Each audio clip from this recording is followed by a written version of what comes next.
Hello, this is Fahad from Game Code Bytes. In the last video, we created this with JavaScript.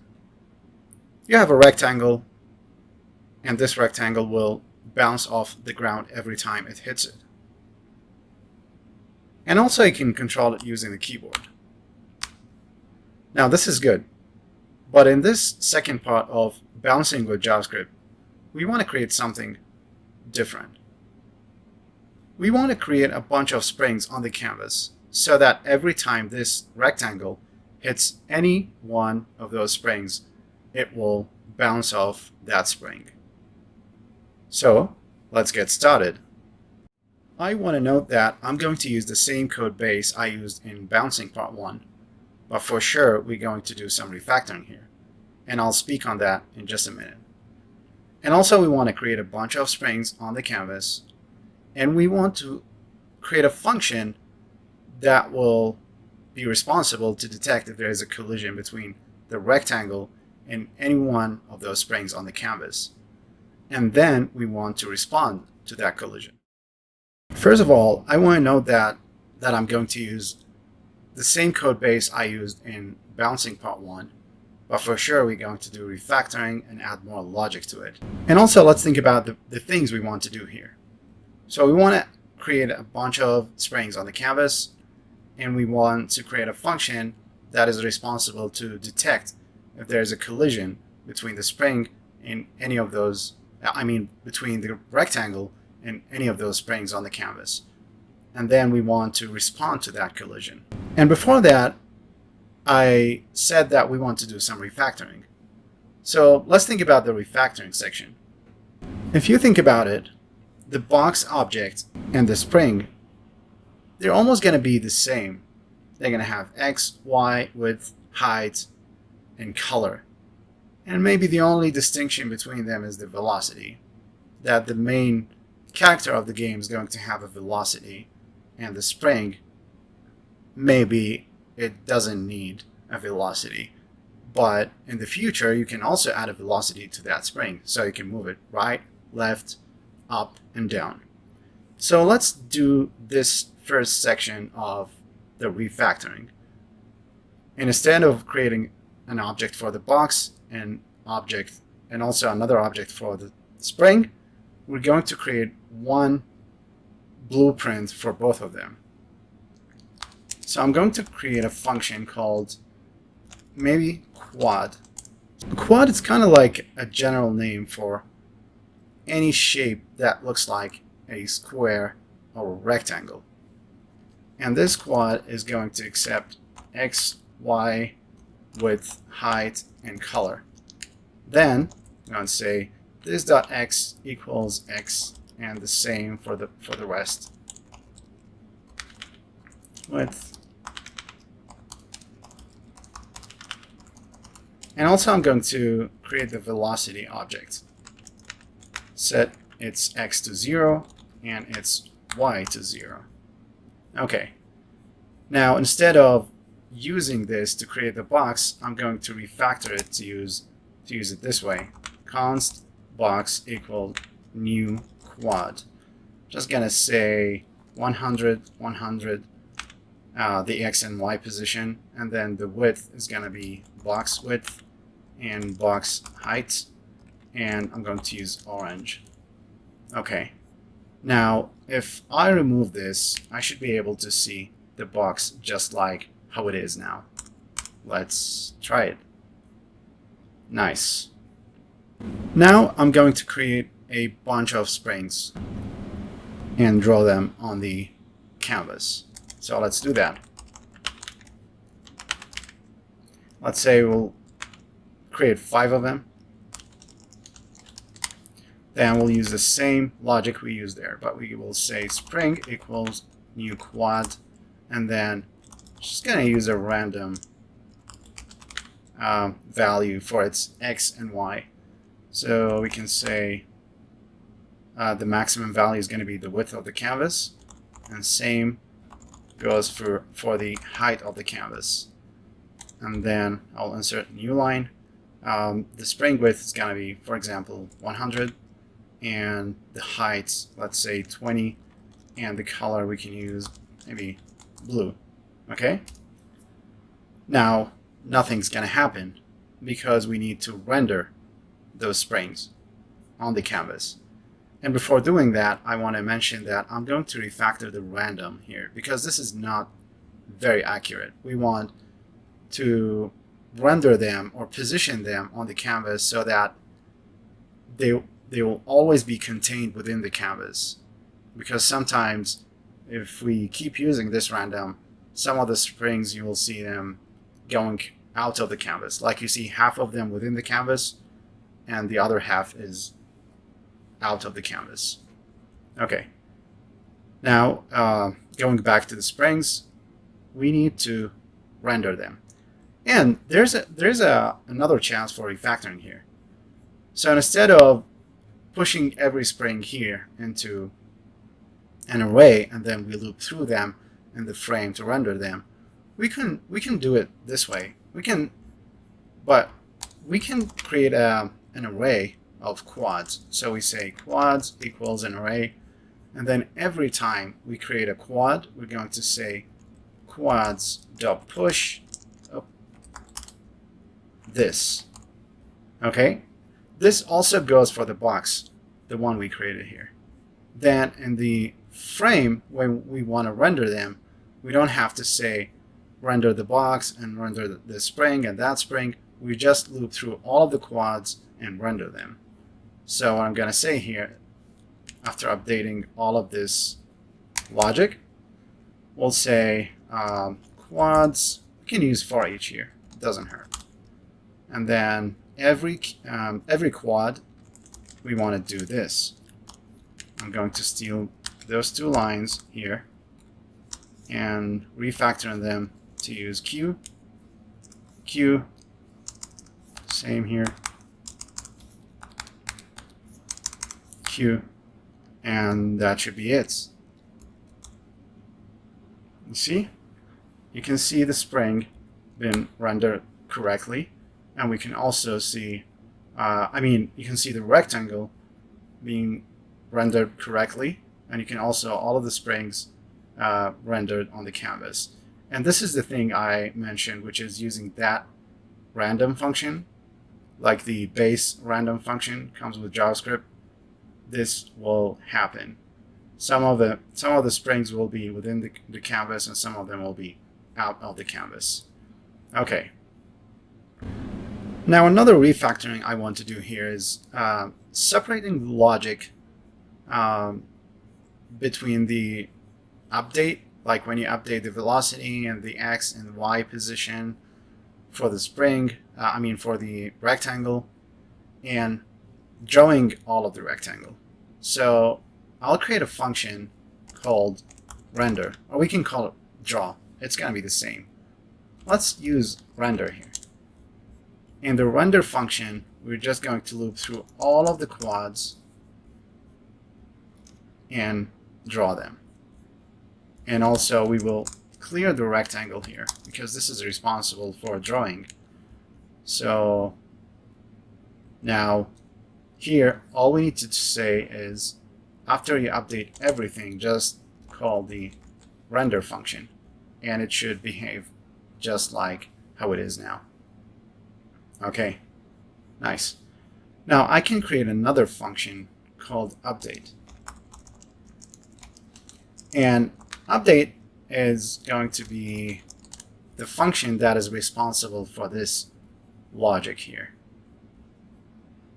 So I'm going to take all of this and put it in update. Okay, now we can call the update function. See, it's more clean now. So we update, then we render, and then we call the request animation frame, and we should be good now. Let's try it out. Nice. Let's also separate the code so that we have the functions in one place and the rest of the code somewhere else. So it's actually, we just need to take this quad and put it here. That's it. We don't have a lot here. And also, instead of creating the box here, I just like to have all of the functions here and then we will, the initialization of the box and the springs will be at the very bottom before the frame function. Now let's refactor the random function. So I'm going to create a utility random function here, and I'm just going to call it, we can actually just call it random. And this random is going to take min, max, and then it's going to return math.random by max minus min plus min. And also, I like, since this is a one-liner, we can just do it a one-liner function. So say const random like this, and we don't need the return. So it's going to be a one-liner function like this. Good. Now let's refactor the random call in the initialization of every spring here. So let's do it this way. First, let's create a width value, a random width value here. So I'll say random, and I can start with, so what we use as a first argument here is min. Okay, so we can specify the minimum width of the spring. So probably box width is a good one. And the maximum, probably box width multiplied by 3. Or maybe 3 is good. Okay. And the height is always going to be 20, for example. Okay. Now, the width is going to be this, a random value. And the height, it's going to be this. Okay.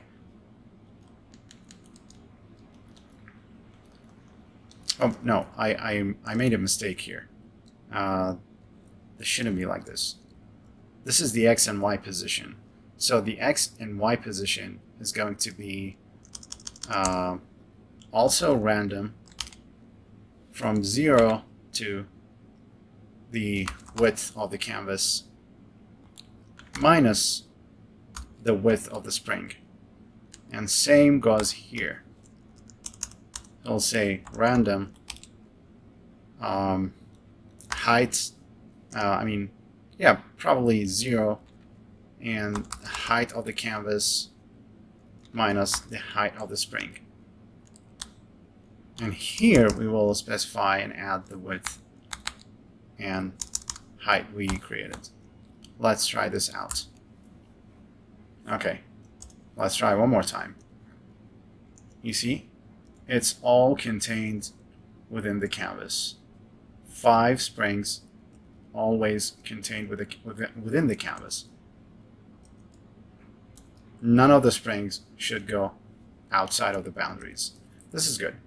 As you can see, there's another chance of refactoring here, like improvement, let's say, which is the overlapping of springs. Sometimes you will see spring that gets over another spring, but this is not a big deal now. We don't have to focus on this, at least in this video.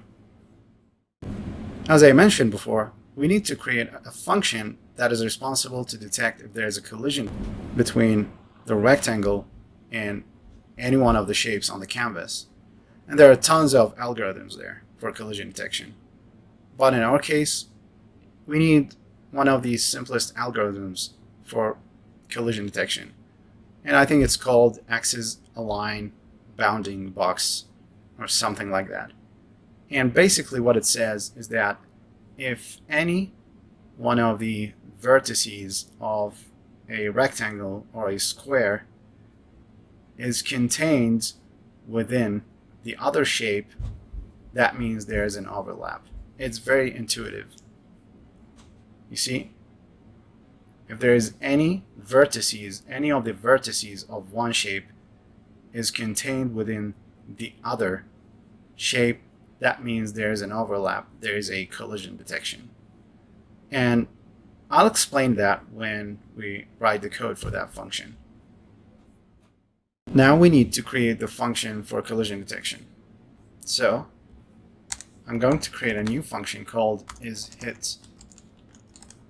And this function accepts two params, two objects, O1, O2.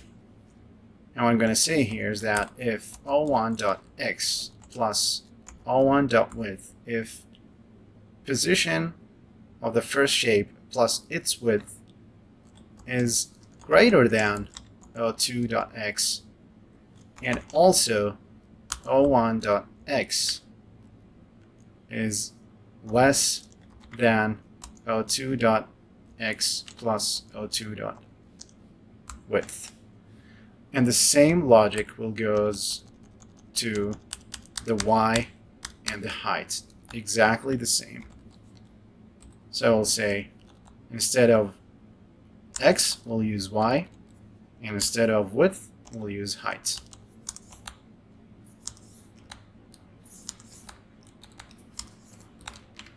Okay, that means we return true. Otherwise, return false. Okay, now the function is ready for us. Now we need to loop through all of the springs on the canvas and verify if there is a collision between the rectangle and one of those springs. But before we do that, we need to put all of the springs into one array called springs. So const springs equals new array. So quads, it's an array to draw everything on the screen. Springs, it's only going to hold all of the springs within it. Maybe some people would say, why don't we just put it in one array? I say, let's just keep it simple for the sake of this tutorial, and just to separate things. Okay, now we need to make sure that every time we create a new spring, we're going to push it to this array. So we'll say springs.push spring. Okay, now we have all of the springs in one array called spring. Now we need to loop through all of the springs and make sure, or verify if there's a collision between the rectangle and any of those springs. So let's do that. In the update function, we'll say springs.forEach spring. I want to test if there is a collision. If is hit, I'm going to pass one of those springs and also the box. Now, I just want to test if this function is working. So I'm just going to say if there is a collision, put that spring x position to 0 and that spring position y to 0 as well. Let's test it out and see if it's working. Okay, it is working. Every time it hits one of those springs, it's going to position that spring into y and x 0. Now, we verified that the collision detection function is working. Now we need to respond to that collision. So what is the response? The response is every time we hit the spring, we want to bounce the rectangle off that spring. Now there's a little bit more logic to this. It doesn't make sense that every time we hit the spring, we're going to bounce the rectangle, because the rectangle has to be at the top of that spring. So we're going to remove this logic here, and we'll say also there is a hit, but also I want the box. If box.y is less than the spring.y, then I'm going to bounce the spring, bounce the rectangle of that spring. So I'll say box.vel.y equals, we can revert the velocity by saying y by -1 to revert the velocity. So let's try this out. Oops, there's a problem. Yes. What is that? Before we do this, before we revert the velocity, we need a logic just like this. And what it's saying, before you revert the velocity, we need to position the box in the right place. Now what does that mean? When it hits when the rectangle hits the spring, it has to be at the top of that spring. So we'll say box.y equals spring.y minus the box.height, then revert the velocity. Let's try this out.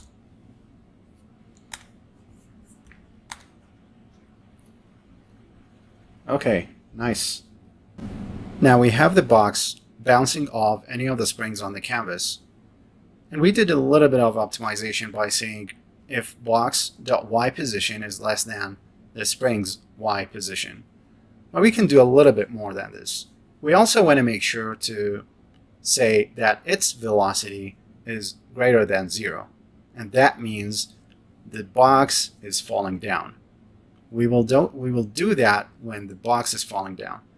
We don't want to do any reverting to its velocity when it's bouncing through, when it's jumping, when its velocity is negative. So we'll say and box.vel.y is greater than 0. Let's try this out. Again, this means when the box is moving down, when it's landing, we will do the revert of the velocity. Okay, nice.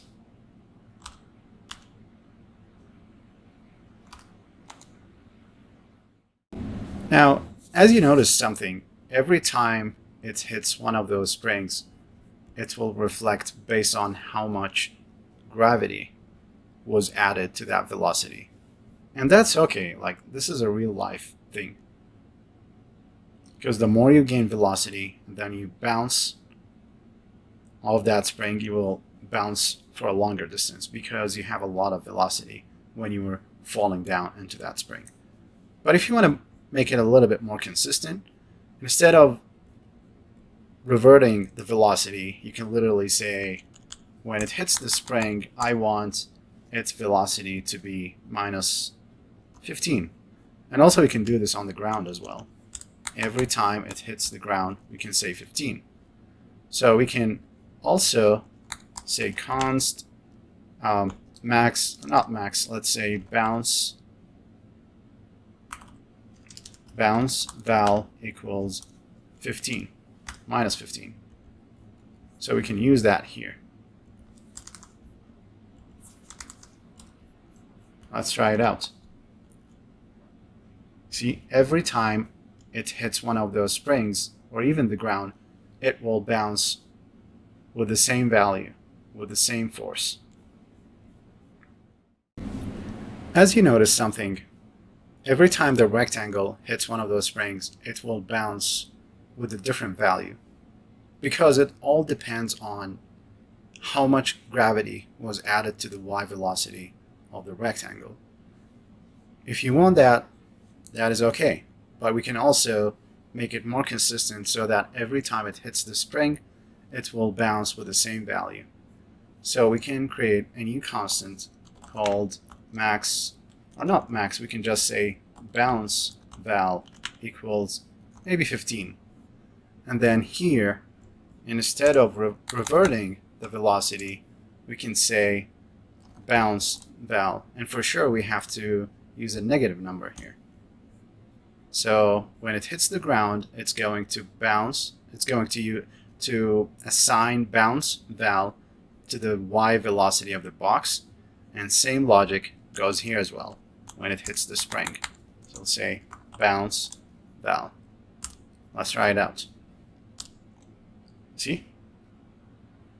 It's the same value every time.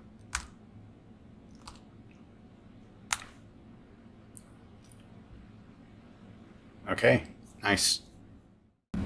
Now, since we have the spring logic, we don't need to make this if statement saying if the box y position is greater than the height of the canvas, do the revert and bounce the box from that from the ground, or like from the bottom of the canvas, because we already have springs. So I can just remove this logic here, and at the bottom here I would say const ground spring equals new quad, and it's going to start from 0 on the x-axis, and the y is going to be height, let's say minus 25, and its width is going to be the width of the canvas, and its height is going to be 25, and the color, let's say green. And also don't forget that we need to push this to the spring. We need to push the ground spring to the springs array. Ground spring. Okay. Nice.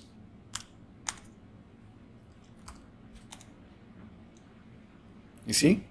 Now we have a real ground spring. I want to do a minor improvement here.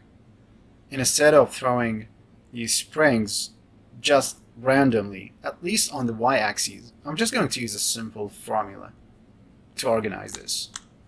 So instead of using a random number for its y position for each of the springs, I'm going to say, let's start from the height of the screen, height of the canvas, minus the height of the spring, which is 20 in our case, multiplied by 5, for example. And also this needs to be multiplied by I. Let me use I here. Now you can see they're not overlapping in terms of their y positions. I also want to give a note before wrapping up this video. If you want to build a high performance game, then don't loop through all of the springs to verify if there's a collision between the rectangle and any one of those springs. But in our case, it doesn't matter. It's not a big deal. We only have 5 springs. And also we're focusing on understanding the logic behind all of those things. So we don't have to overcomplicate things with optimization and things like that. Alright friends, this is going to be the end of the second part of bouncing with JavaScript. If you find this video useful, then do subscribe. Also, if you have feedback, questions, or whatever in your mind, then feel free to leave in the comment section. Thank you guys for watching. This is Fahad from Game Code Bytes.